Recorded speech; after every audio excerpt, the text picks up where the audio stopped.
கனடாவுக்கும் அமெரிக்காவுக்கும் ட்ரேட் வார் ஆரம்பிச்சிருச்சு. Boycott America அப்படின்னு ட்ரம்ப் டேரிஃபை வச்சு அமெரிக்கன் எக்கானமியை முன்னேற்றலாம் அப்படின்னு நினைக்கிறாரு. சரி, ட்ரம்ப் இந்த மாதிரி பிரச்சனைகளுக்கு என்ன சொல்யூஷன் சொல்றார் பார்த்தீங்கன்னா, ட்ரில் பேபி ட்ரில். அது என்னங்க ட்ரில் பேபி ட்ரில்? சரி, ஏன்னா 75% அவங்களுடைய எக்ஸ்போர்ட் அமெரிக்காவுக்கு போகுது. ஸோ 75% எக்ஸ்போர்ட்டில் 25% டேரிஃப் போட்டாங்கன்னு வைங்களேன், ஆட்டோமேட்டிக்காக அமெரிக்கன் மக்கள் தான் யோசிப்பாங்க. சரி, பிரசிடென்ட் ட்ரம்ப் என்ன சொல்கிறாரு?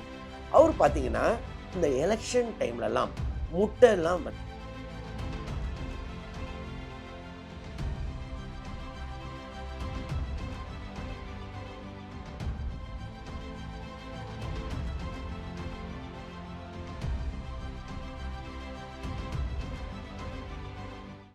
வணக்கம். இஸ்ரேல் ஜபசிங். கனடாவுக்கும் அமெரிக்காவுக்கும் ட்ரேட் வார் ஆரம்பிச்சிருச்சு. பாய்காட் அமெரிக்கா அப்படின்னு ஒரு சர்வே என்ன சொல்லுதுன்னா, ஏறக்குறைய 50% கனடியன்ஸ் வந்துட்டு யூஎஸ் ப்ராடக்ட்ஸை பாய்காட் பண்ண ஆரம்பிச்சிட்டாங்களாம். நெட்ஃப்ளிக்ஸ் சப்ஸ்கிரிப்ஷன்லாம் விட்டுறாங்களாம், ஏன்னா அது அமெரிக்கன்னு. கோல்கேட் பேஸ்ட் எதுக்கு, நம்ம கனடியன் பேஸ்ட் யூஸ் பண்ணலாம் அப்படின்னு சொல்ல ஆரம்பிச்சிட்டாங்களாம். என்னதான் நடக்குது? அது என்ன டேரிஃபு? ட்ரம்ப் டேரிஃபை வச்சு அமெரிக்கன் எக்கானமியை முன்னேற்றலாம் அப்படின்னு நினைக்கிறாரு. சரி, ட்ரம்ப் இந்த மாதிரி பிரச்சனைகளுக்கு என்ன சொல்யூஷன் சொல்றார் பார்த்தீங்கன்னா, ட்ரில் பேபி ட்ரில். அது என்னங்க ட்ரில் பேபி ட்ரில்? சரி, இது கடைசியில் எங்கே போய் முடிய போகுது, இதை பற்றிலாம் இந்த வீடியோவில் பார்ப்போம். இது பார்த்தீங்கன்னா, ட்ரம்ப் பதவி ஏற்றவுடன், அதாவது பிரசிடென்ட் ஆனதுக்கப்புறம் 3 கண்ட்ரியை ஃபஸ்ட்டு டார்கெட் பண்ணார். ஒன்று கனடா, இன்னொன்று மெக்சிகோ, 3வது சைனா.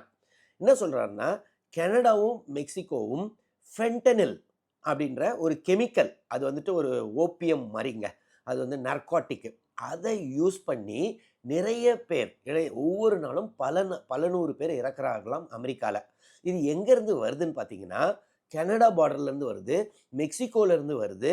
அது இல்லாமல் சைனா ஒரு சில கெமிக்கல்ஸ் யூஸ் பண்ணுறாங்க, அது மூலமாக தான் இந்த ஃபென்டனிலே தயார் பண்ணுறாங்க. ஸோ இந்த 3 கண்ட்ரி மேலேயும் 25% டேரிஃப் போட போகிறேன்.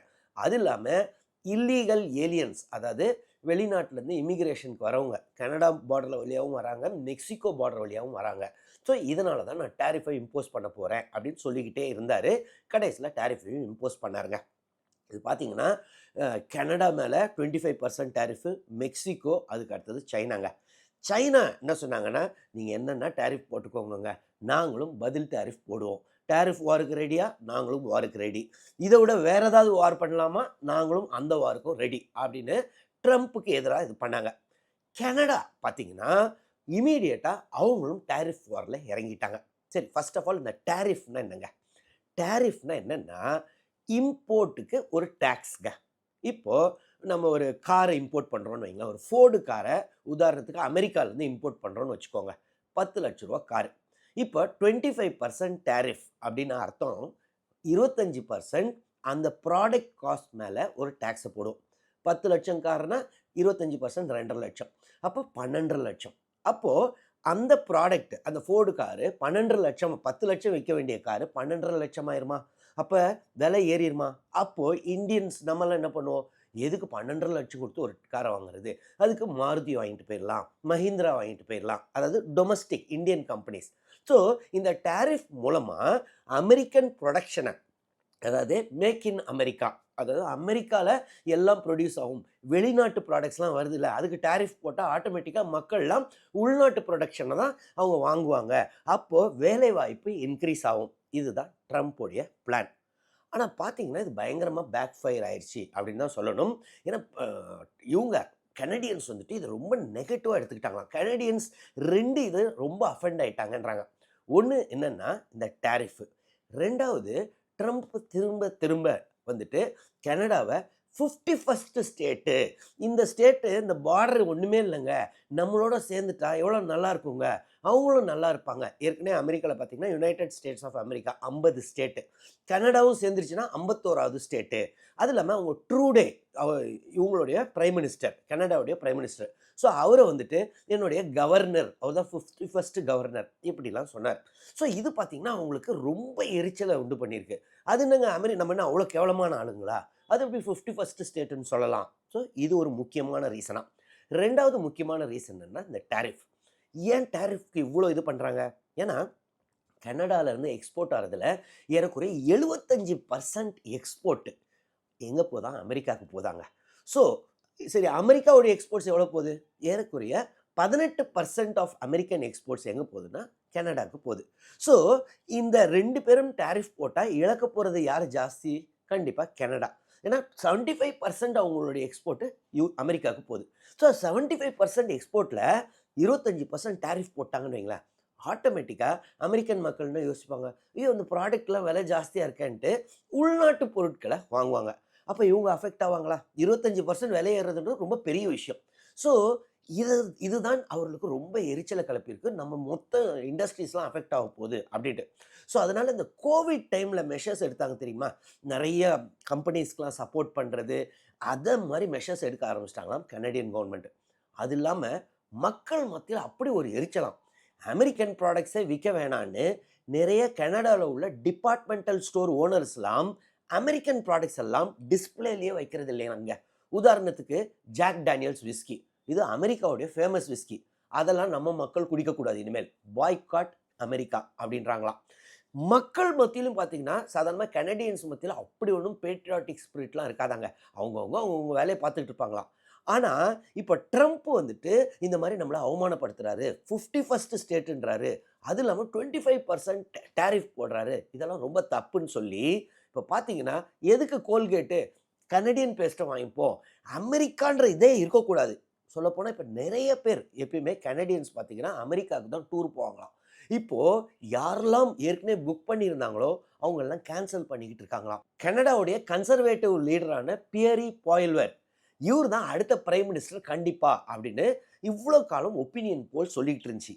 ஆனால் இந்த ட்ரம்ப் இஷ்யூ வந்த உடனே அவருடைய வெற்றி வாய்ப்பை இப்போ குறைய ஆரம்பிச்சிருச்சாம். காரணம் என்னன்னா, இவர் கன்சர்வேட்டிவ் பார்ட்டி. ஏற்கனவே ஜஸ்டின் ட்ரூடோவுடைய லிபரல் பார்ட்டி பார்த்தீங்கன்னா பயங்கர வீழ்ச்சியில் இருந்துச்சு. ஜஸ்டின் ட்ரூடோவே ஒரு கட்டத்தில் வந்துட்டு ஒப்பீனியன் போல்னால அவர் ரிசைன் பண்ண வேண்டிய சூழ்நிலை வந்துருச்சு. ஆனால் இப்போ எல்லாம் தலைகீழாக மாறிக்கிட்டு இருக்காம். காரணம் என்னன்னா, மக்கள் யோசிக்கிறாங்களாம், இப்போ இவர் கன்சர்வேட்டிவ், ட்ரம்ப்பும் கன்சர்வேட்டிவ், ஸோ இவரால் அவரெல்லாம் ஹேண்டில் பண்ண முடியாது, அதுக்கு லிபரல் பார்ட்டியே பெட்டர்னு.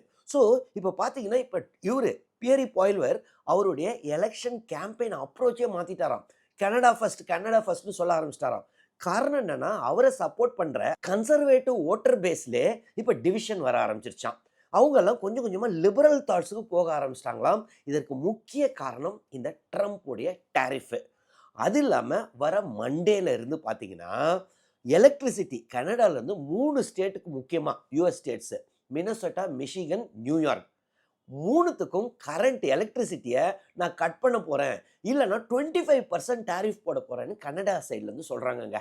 இது கண்டிப்பாக, ஏன்னா இவர் பார்த்தீங்கன்னா ட்ரம்ப்பு ஃபஸ்ட்டு டேரிஃப் போட்டார். ஆனால் ஒரு 2 நாளில் என்ன பண்ணாருன்னா, ஆட்டோமொபைல் செக்டருக்கு நான் எக்ஸம்ஷன் கொடுத்துட்றேன் அப்படின்னாரு. அதாவது 25% டேரிஃபை ஆட்டோமொபைலுக்கு கொஞ்ச நாளைக்கு பாஸ் பண்ணுறேன் அப்படின்னு சொன்னார், ஏப்ரல் 2 வரைக்கும். அதற்கப்புறம் ஒரு நாள் கழித்து என்ன பண்ணாருன்னா, இல்லை நிறைய இன்னும் எக்ஸம்ஷன் லிஸ்ட்டு ஜாஸ்தி அப்படின்னாரு. இதற்கு முக்கிய காரணம் என்ன சொல்கிறாங்கன்னா, அமெரிக்கா ஏன் இப்படி பண்ணிச்சுன்னா, ஷேர் மார்க்கெட்டு உழ ஆரம்பிச்சிருச்சுங்க. ட்ரம்ப் ஜெயிச்ச உடனே எக்கானமி பயங்கரமாக வளரப்போகுதுன்னு ஷேர் மார்க்கெட்டு விறுவிறுன்னு ஏறிக்கிட்டு இருந்துச்சு அமெரிக்காவில். ஆனால் அந்த கெயின் எல்லாம் இப்போ இந்த டேரிஃப் வார்னால குறைய ஆரம்பித்த உடனே அதை பேஸ் பண்ணி தான் ட்ரம்ப் ரிவர்ஸ் பண்ணாரு நாங்கள். இருந்தாலும் ஏறக்குறைய 60% ஆஃப் த ப்ராடக்ட்ஸ்க்கு இன்னும் டேரிஃப் இருக்கான். ஸோ இந்த சூழலில் கனடா என்ன சொல்லியிருக்காங்கன்னா, இல்லைங்க, அவர் மொத்தத்தையும் ரிமூவ் பண்ணுற வரைக்கும் நாங்கள் இதெல்லாம் பண்ண மாட்டோம், ஏன்னா இந்த பாஸ் பண்ணுறதெல்லாம் இது கிடையாது, திருப்பி ஏப்ரல் 2 ஆரம்பிப்பார், அதனால நாங்கள் கண்டினியூ பண்ண போகிறோம்னு சொல்லி வர மண்டேலேருந்து இந்த 3 ஸ்டேட்ஸில் எலக்ட்ரிசிட்டி பில்லு ஜாஸ்தியாக போதாங்க. ஸோ மக்கள், கனடியன் மக்களுக்கு என்னென்னா மெயினாக அந்த ஃபென்டனில்னு இவங்க மேலே குற்றச்சாட்டு வைக்கிறாங்கல்ல, அந்த ஃபென்டனில் வந்துட்டு லெஸ் தென் 1% கனடா சைட்லேருந்து உள்ளே போதாங்க. மெக்சிகோ சைட்லேருந்து தான் நிறைய போதாம். ஏன் மெக்சிகோ சைட்லேருந்து ஃபென்டனில் நிறையா போகுதுன்னா, அங்கே பார்த்தீங்கன்னா ட்ரக் கார்ட்டல்ஸ் நிறையா இருக்காங்க. ஸோ அவங்க தான் பண்ணுறாங்க, அவங்க மேலே வேணால் பண்ணலாம். நம்மளும் யூஎஸும் காலங்காலமாக அவ்வளோ ஒரு ஃப்ரெண்ட்ஷிப்பான உறவில் இருந்தோம். திடீர்னு இவர் வந்துட்டு இப்படி கனடா மேலே பழி வாங்குற மாதிரி 25% டேரிஃப் போடுறது, அது ரொம்ப ஃப்ரெண்ட்லியான கண்ட்ரி, அது மேலே இப்படி பண்ணுறது ரொம்பவே தவறு அப்படின்னு கனடியன்ஸ் ஃபீல் பண்ணுறாங்களாங்க. சரி, அமெரிக்காவுக்கு இதனால லாபம் வருமா? அமெரிக்கன் எக்கானமி க்ரோ ஆகுமா? அமெரிக்கன் கம்பெனிஸோடைய ப்ரொடக்ஷன் இன்க்ரீஸ் ஆகுமா? ஏன்னா அது தானே ட்ரம்ப்போடைய மோட்டிவ். எப்போ டேரிஃப் போடுறோமோ ஆட்டோமேட்டிக்காக வெளிநாட்டிலேருந்து இம்போர்ட் பண்ணுற பொருள்லாம் விலைவாசி ஏறிடும். அதனால் உள்நாட்டு பொருட்களை மக்கள் வாங்க ஆரம்பிப்பாங்க. ஸோ ப்ரொடக்ஷன் ஜாஸ்தியாகவும் அன்எம்ப்ளாய்மெண்ட் குறையும். இதுதான் ட்ரம்ப்போடைய எய்ம். ஃபர்ஸ்ட் ஆஃப் ஆல் ஏன் ட்ரம்ப் இவ்வளோ மார்ஜினில் ஜெயிச்சாரு? காரணம் என்னன்னா, ஓட்டர்ஸ் மத்தியில் ட்ரம்ப் வந்தால் கண்டிப்பாக எக்கானமியை நல்லா வளர்த்துருவாரு. இன்ஃப்ளேஷன் அதை விலைவாசியெல்லாம் கட்டுப்பாட்டுக்குள்ளே வச்சிருப்பாரு. யூஎஸ் எக்கானமி பூம் ஆகும் அப்படின்ற நம்பிக்கையில் தான் ஓட்டு போட்டாங்க. அதனால தான் அவர் ஜெயிச்சு வந்த உடனே பார்த்தீங்கன்னா யூஎஸோடைய ஷேர் மார்க்கெட்லாம் பயங்கரமான growth ஆச்சு. சரி, இவருடைய இந்த மெஷர்ஸ்னால, இந்த டேரிஃப்லாம் போடுறனால இந்த யூஎஸ் எக்கானமி வளருமா? இன்ஃப்ளேஷன் கட்டுப்பாட்டுக்குள்ளே வருமா? பார்த்தீங்கன்னா முதலாவது இன்ஃப்ளேஷன் இன்னும் ஜாஸ்தி தான் ஆகும் அப்படின்னு சொல்கிறாங்க எக்கனாமிஸ்ட். என்ன காரணம்? இப்போ பார்த்தீங்கன்னா யூஎஸ் எங்கெல்லாம் இம்போர்ட் நிறைய கண்ட்ரீஸ்லேருந்து இம்போர்ட் பண்ணுறாங்க. முக்கியமாக இந்த 3 கண்ட்ரி மெக்சிகோ, கனடா, சைனா. இந்த 3 கண்ட்ரியும் சேர்த்தா யூஎஸோடைய 40% இம்போர்ட்ஸுங்க. ஸோ இந்த 40% இம்போர்ட்ஸில் 25% டேரிஃப் போட்டால் அத்தனை இம்போர்ட்டோடைய இதுவும் விலைவாசி 25% ஏறப்போகுது. $10 விற்றது இனிமேல் $12 ஆகப்போகுது. அப்போ இவருடைய இது என்ன? இல்லை அதனால மக்கள் வந்துட்டு லோக்கல் அமெரிக்கன் ப்ராடக்ட்ஸை வாங்க ஆரம்பிப்பாங்க அப்படின்றது. ஆனால் ரியாலிட்டி என்ன ஆகும்னா, லோக்கல் அமெரிக்கன் ப்ராடக்ட்ஸும் காம்படிஷன்னால இவ்வளோ நேரம் விலைவாசியை குறைக்கிறவங்க இனிமேல் ஜாஸ்தி தான் ஆக்க பார்ப்பாங்க. ஸோ அது இல்லாமல் இவர் வெறும் ஃபைனல் ப்ராடக்ட்ஸ்ன்னு நினைக்கிறாரு. ஆனால் நிறைய இதுக்கு இன்புட் ரா மெட்டீரியல் அமெரிக்கா வந்து ஃபைனல் ப்ராடக்டை உருவாக்குவாங்க. டொமேட்டோ சாஸ் பண்ணுறாங்கன்னு வச்சுக்கோங்களேன், அது ஃபைனல் ப்ராடக்ட். ஆனால் இந்த தக்காளி கனடாலேருந்தோ மெக்சிகோலேருந்து வருதுன்னு வைங்களேன், தக்காளிக்கு டேரிஃப் போட்டுட்டா ஆட்டோமேட்டிக்காக சாஸோடைய விலை ஏறுமா? ஸோ அதுவும் ஒரு ரீசன். ஸோ இவர் அணுகிற முறை பார்த்தீங்கன்னா இன்னும் இன்ஃப்ளேஷனை தான் ஜாஸ்தியாக்க போகுது அப்படின்னு சொல்கிறாங்க. அது மாதிரி இவங்க எக்ஸ்போர்ட் பண்ணுற ஒவ்வொரு பொருளும் மற்ற நாடு, குறிப்பாக கனடா, மெக்சிகோ, சைனாவில் இனிமேல் விலை ஏறப்போகுது. ஏன்னா அவங்க 25% கவுண்டர் டேரிஃப் போடுறாங்க. இவங்க அமெரிக்கா எவ்வளோ எக்ஸ்போர்ட் பண்ணுறாங்க? கனடாவுக்கு அமெரிக்கா 18% எக்ஸ்போர்ட் நடக்குது. அதாவது யூஎஸோடைய டோட்டல் எக்ஸ்போர்ட்ஸில் 18% கனடாக்கு, 17% வந்துட்டு மெக்சிகோக்கு, ஒரு 7-8% வந்து சைனாக்கு. ஸோ 18, 17, 35, ஒரு 7, 42% ஆஃப் யூஎஸ் எக்ஸ்போர்ட்ஸ் அடி வாங்க போதா? ஸோ அவ்வளோ எக்ஸ்போர்ட் அடி வாங்குதுன்னா ப்ரொடக்ஷன் இங்கே அடி வாங்க போதா? அப்போ வேலை வாய்ப்பு, ப்ரொடக்ஷன் குறையுதுன்னா வேலை வாய்ப்பு திருப்பி குறைய தானே போகுது, அன்எம்ப்ளாய்மெண்ட் ஜாஸ்தி தானே ஆக போகுது. ஸோ இது பார்த்தீங்கன்னா இவர் எடுக்கிற மெஷர் கடைசியில் அமெரிக்காவே அஃபெக்ட் ஆக போகுது அப்படின்னு தான் சொல்கிறாங்க. அதனால தான் பார்த்தீங்கன்னா யூஎஸோடைய ஷேர் மார்க்கெட்ஸ்லாம் நல்லா கெயின் பண்ணது இப்போ குறைய ஆரம்பிச்சிருக்கு. அதே மாதிரி ஹிஸ்டாரிக்கலாக பார்த்தீங்கன்னா பிரசிடென்ட் ஹூவர்ன்றவர் 1930 அவர் வந்துட்டு நிறைய டேரிஃப் போட்டிருக்காருங்க. உடனே நிறைய countries, Switzerland, Italy, Mexico, Canada, இந்த மாதிரி கண்ட்ரிஸ்லாம் கவுண்டர் டேரிஃப் போட்டிருக்காங்க. அப்போ என்ன நடந்துச்சு பார்த்தீங்கன்னா, இனிஷியலாக ப்ரொடக்ஷன் அமெரிக்காவில் இன்க்ரீஸ் ஆக ஆரம்பிச்சுதாங்க. அப்போ பார்த்தீங்கன்னா கிரேட் டிப்ரெஷன் அப்படின்னு சொல்லுவாங்க. ஸோ எக்கானமிலாம் பயங்கர டல்லாக இருந்த டைமு. அப்போ வந்துட்டு இந்த டேரிஃப் இவர் போடுறாரு பிரசிடென்ட் ஹூவர், அதுக்கு கவுண்டர் டேரிஃப் பண்ணுறாங்க. இனிஷியலாக ப்ரொடக்ஷன் இன்க்ரீஸ் ஆகிருக்கு அமெரிக்காவில். அதற்கப்புறம் ஒரு வருஷத்துக்குள்ள பயங்கரமான அடியாங்க. ஏற்கனவே இருந்ததெல்லாம் போய் கடைசியில் அன்எம்ப்ளாய்மெண்ட்லாம் பயங்கர ஜாஸ்தி ஆச்சாம். எக்கானமி படுபாதாளத்துக்கு போச்சாங்க. அதற்கப்புறம் 1932 எலெக்ஷனில் இந்த ஹூவர் தோத்து போயிடுறாரு. ரூஸ்வெல்ட்ன்றவர் ஜெயிக்கிறாருங்க. அவர் வந்துட்டு திருப்பி டேரிஃப் இதெல்லாம் குறைச்சிடுறாராம், நார்மலைஸ் பண்ணிடுறாராம். ஸோ இவங்களுடைய ஏற்கனவே நடத்தின எக்ஸ்பெரிமெண்ட்டும் இந்த மாதிரி டேரிஃப் வாரில் அமெரிக்காவுக்கு ஃபேவரபுளாலாம் இல்லை. சரி, பிரசிடென்ட் ட்ரம்ப் என்ன சொல்கிறாரு? அவர் பார்த்தீங்கன்னா இந்த எலெக்ஷன் டைம்லலாம் முட்டைலாம் நான் வந்து முதல் நாளே பாருங்கங்க, முட்டை விலை, காய்கறி விலை எல்லாத்தையும் குறைச்சிருவேன் அப்படின்னு ப்ராமிஸ் பண்ணார். ஆனால் எலெக்ஷன் ஜெயிச்சதுக்கு அப்புறம் அவர் பதவியை அசியூம் பண்ணுறதுக்கு முன்னாடியே ஏற்கனவே ஜோ பைடன் ஏற்றிட்டாருங்க, இனிமேல் குறைக்கிறதுலாம் கஷ்டம் அப்படின்னு கொஞ்சம் கொஞ்சமாக பின்வாங்க ஆரம்பித்தார். ஸோ இந்த சூழலில் இப்போ பார்த்தீங்கன்னா இந்த ஷேர் மார்க்கெட்லாம் முழுது இந்த மாதிரி டேரிஃப் வார்னாலன்னொன்னே அவர் காங்கிரஸில் அட்ரஸ் பண்ணும்போது என்ன சொன்னார்னா, இந்த பாருங்கங்க, இதுக்கெல்லாம் சொல்யூஷன் நம்மக்கிட்ட இருக்குது அப்படின்னு சொல்லி ட்ரில் பேபி ட்ரில் அப்படின்னு சொல்கிறாருங்க. இதுதான் அவருடைய ஒரே மந்திரம். அது என்ன ட்ரில் பேபி ட்ரில்? அவரை பொறுத்தவரை உலகத்தில் உள்ள முக்கியமான மிகப்பெரிய க்ரூட் ஆயில் ரிசர்வும் கேஸ் ரிசர்வும் அமெரிக்கன் சாயில் கீழே இருக்கு. ஸோ அதை ட்ரில் பண்ண பண்ண பண்ண ஆட்டோமேட்டிக்காக அதுதானே எல்லாத்துக்கும் முக்கியமான இன்புட்டு, எனர்ஜி தானே. ஸோ எனர்ஜி காஸ்ட்டு குறைஞ்சிருச்சுனாலே ஆட்டோமேட்டிக்காக விலைவாசிலாம் குறையும்ன்றது அவருடைய நம்பிக்கை. அதனால தான் அவர் ட்ரில் பேபி ட்ரில் அப்படின்னு சந்தோஷமாக சொல்கிறாரு. அவரை சப்போர்ட் பண்ணுற காங்கிரஸ் ஆளுங்க, ஜேடி வேன்ஸ் போன வைஸ் பிரசிடென்ட்லாம் கூட சேர்ந்து கோரஸ் மாதிரி பாடினாங்க, ட்ரில் பேபி ட்ரில். ஆனால் உண்மை நிலை என்னென்னா, அவங்க என்னைக்கு ட்ரில் பண்ணுறது, என்னைக்கு எனர்ஜி எடுக்கிறது, அதுக்குள்ளேயும் இவருடைய 4 வருஷ டேர்ம் முடிஞ்சிடும். அதுக்குள்ளேயும் பயங்கர விலைவாசி ஏறிடும். இவங்களுடைய எக்ஸ்போர்ட்ஸ் அடி வாங்க போகுது. நான் ஏற்கனவே சொன்ன மாதிரி 42% எக்ஸ்போர்ட் இந்த 3 கண்ட்ரிக்கே, அது அடி வாங்க போகுது. இம்போர்ட்ஸு ஏறிச்சுன்னா, இம்போர்ட்ஸோடைய விலை ஏறிச்சுன்னா உள்நாட்டில் விலைவாசி பயங்கரமாக ஏறப்போகுது. ஸோ என்னை பொறுத்தவரை ட்ரம்ப் எடுக்கிற இந்த மெஷர் மிக மிக தவறான மெஷர். அமெரிக்கன் எக்கானமியை கொலாப்ஸ் பண்ணி தான் பண்ண போகிறாருன்றது என்னுடைய வியூ.